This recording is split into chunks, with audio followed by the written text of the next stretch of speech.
2025 భారత స్టాక్ మార్కెట్కు ఇది చాలా విచిత్రమైన సంవత్సరం అని చెప్పాలి.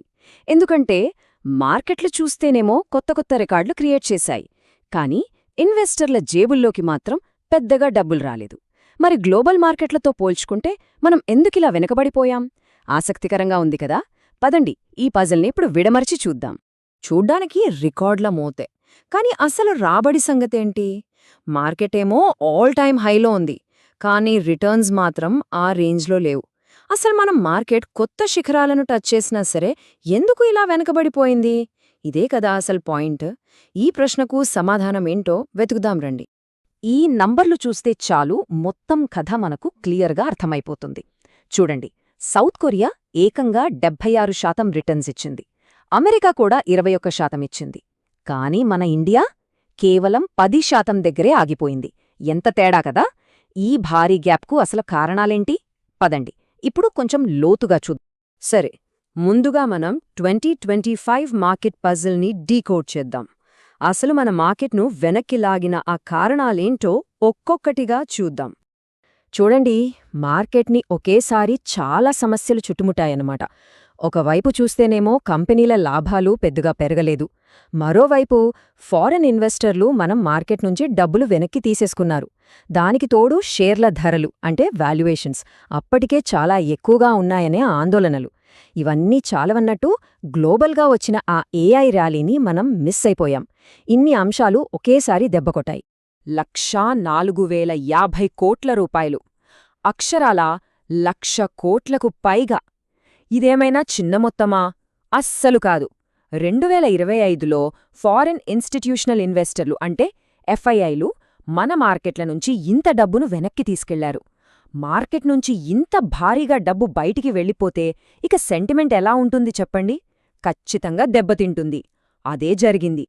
మార్కెట్లో ఒక ఫేమస్ మాట ఉంటుంది, దీర్ఘకాలంలో మార్కెట్ ఆదాయాలకు బానిసాని. అంటే లాంగ్ రన్లో మార్కెట్ ఎప్పుడూ కంపెనీల సంపాదనను బట్టి నడుస్తుంది. కంపెనీలు బాగా సంపాదిస్తే మార్కెట్ పెరుగుతుంది, లేదంటే లేదు. సింపుల్. గత 18 నెలలుగా మన కంపెనీల ఆదాయాల వృద్ధి చాలా స్లో అయిపోయింది. దాని ఎఫెక్టే మనమిప్పుడు మార్కెట్లో చూస్తున్నాం. అయితే ఎన్ని నెగటివ్స్ మధ్య ఒక పాజిటివ్ విషయం కూడా ఉంది. అదేంటంటే వాల్యుయేషన్స్. ఒకప్పుడు షేర్ల ధరలు వాటి సంపాదనతో పోలిస్తే 22-23 రెట్లు ఎక్కువగా ఉండేవి, చాలా కాస్ట్లీ అన్నమాట. కానీ ఇప్పుడు అవి కాస్త కరెక్ట్ అయ్యి 19-20 రెట్లకు తగ్గాయి. అంటే మార్కెట్ ఇప్పుడు కొంచెం రీజనబుల్గా తక్కువ ఖరీదుగా మారింది. ఇది భవిష్యత్తుకు ఖచ్చితంగా ఒక మంచి సంకేతం. సరే, అదంతా గడిచిపోయిన కథ. మరి ప్రస్తుతం మార్కెట్ పరిస్థితి ఎలా ఉంది? ఇప్పుడున్న టెక్నికల్ చార్ట్లు ఏం చెప్తున్నాయి? కొత్తగా వచ్చిన రూల్స్ ఏంటి? ఆ విషయాలు కూడా ఒకసారి చూసేద్దాం. ప్రస్తుతం టెక్నికల్గా చూస్తే మార్కెట్ కొంచెం వీక్గా కనిపిస్తోంది. ఇక్కడ నిఫ్టీ 50, బ్యాంక్ నిఫ్టీ రెండూ కూడా వాటి కీలకమైన మూవింగ్ యావరేజ్ల కంటే కిందుకు జారాయి. సింపుల్గా చెప్పాలంటే మార్కెట్లో అమ్మేవాళ్లదే పైచేగా ఉంది. సో ప్రస్తుతానికి మార్కెట్ స్పీడ్ కాస్త తగ్గిందని అర్థం చేసుకోవాలి. ఇలా మార్కెట్ కొంచెం అస్థిరంగా ఉన్నప్పుడు ముఖ్యంగా రీటైల్ ఇన్వెస్టర్లను కాపాడటం చాలా అవసరం. అందుకే సెబీ ఇప్పుడు డెరివేటివ్స్ ట్రేడింగ్ అంటే ఫ్యూచర్స్ అండ్ ఆప్షన్స్ కోసం కొన్ని చాలా ముఖ్యమైన కొత్త రూల్స్ తీసుకువచ్చింది. ఈ కొత్త రూల్స్లో ముఖ్యంగా 3 మార్పులున్నాయి. ఫస్ట్, ట్రేడింగ్ చేసేవాళ్లకి అందులోన్న రిస్క్ల గురించి ఖచ్చితంగా తెలియజేయాలి. సెకండ్, బ్రోకర్లు వాళ్ల క్లయింట్స్ నిజంగా ఎంత లాభం సంపాదించారు, ఎంత నష్టపోయారు అనేది క్లియర్గా చూపించాలి. ఇక మూడోది, ఒక వ్యక్తి ఆదాయాన్ని బట్టి ట్రేడింగ్ చేసేందుకు అర్హతను నిర్ణయించాలనే ఒక ప్రపోజల్ కూడా ఉంది. సో ఓవరాల్గా దీని ఉద్దేశమేంటంటే రెస్పాన్సిబుల్ ట్రేడింగ్ను ప్రోత్సహించడమే. మార్కెట్లో ఇలాంటి అనిశ్చితి ఉన్నప్పుడు ఇన్వెస్టర్లు కాస్త కొత్త దార్ల వైపు చూస్తుంటారు. అలాంటి వాటిలో ఒకటి ఈ మధ్య బాగా పాపులర్ అవుతున్న ఈఎస్జీ ఫండ్స్. ఈఎస్జీ అంటే ఎన్వైర్న్మెంట్, సోషల్ ఇంకా గవర్నెన్స్, అంటే పర్యావరణానికి, సమాజానికి, అలాగే మంచి పరిపాలనకు ప్రాధాన్యత ఇచ్చే కంపెనీలలో ఇన్వెస్ట్ చేయడం అన్నమాట. సరే, మరి ఈ ఫండ్స్ పర్ఫార్మెన్స్ ఎలా ఉందో ఒక లుక్కేద్దాం. క్రిసిల్ డేటా ప్రకారం యావరేజ్ ఈఎస్జీ స్కోర్ 64గా ఉంది. ఇందులో మిరే యాసెట్ ఫండ్ 67 స్కోర్తో టాప్లో ఉంది. అయితే ఇక్కడ మనం గమనించాల్సిన అసలు విషయం ఏంటంటే ఆ ఈఎస్జీ స్కోర్ల మధ్య ఉన్న తేడా. గవర్నెన్స్ జీ స్కోర్తో పోలిస్తే ఎన్విరాన్మెంట్ ఈ, సోషల్ ఎస్ స్కోర్లు చాలా తక్కువగా ఉన్నాయి. అదే అసలు పాయింట్. చూసారా, అసలు విషయం ఇదే. గవర్నెన్స్ అంటే కంపెనీ మేనేజ్మెంట్కు యావరేజ్ స్కోర్ 73 ఉంటే, పర్యావరణం, సామాజిక అంశాలకు మాత్రం జస్ట్ 58 మాత్రమే ఉంది. దీన్ని బట్టి మనకేమర్థమవుతుంది?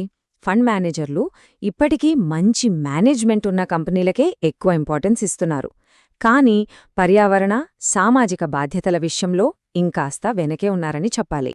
సరే, ఇప్పుడుదాకా మనం గతం, వర్తమానం గురించి మాట్లాడుకున్నాం. ఇక అందరూ ఎంతో ఆసక్తిగా ఎదురుచూసే భవిష్యత్తులోకి వెళదాం.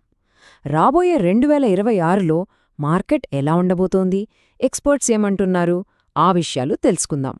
2026 మార్కెట్ పరిస్థితి ఒక రకంగా తాడులాటలా ఉండబోతోంది. ఒకవైపు మన దేశీయ డిమాండ్, కంపెనీల ఆదాయాలు మెరుగుపడొచ్చనే అంచనాలు మార్కెట్ను పైకి లాగుతుంటే, మరోవైపు ప్రపంచ ఆర్థిక వ్యవస్థ స్లో అవ్వడం, అమెరికాలోని ఏఐ బబుల్ ఏమైనా బర్స్ట్ అవుతున్నేమో అన్న భయాలు వెనక్కి లాగుతున్నాయి. సో ఒకేసారి పాజిటివ్స్ ఉన్నాయి, నెగటివ్స్ కూడా ఉన్నాయి. అందుకే ఆశతో పాటు జాగ్రత్త కూడా చాలా అవసరం. సరే, మరి ఈ పరిస్థితుల్లో నిఫ్టీ టార్గెట్ ఎంత ఉండొచ్చు? చాలామంది ఎనలిస్టుల అంచనా ప్రకారం 2026 చివరి నాటికి నిఫ్టీ 28,500 నుంచి 29,800 మధ్యలో ట్రేడ్ అవ్వొచ్చని భావిస్తున్నారు.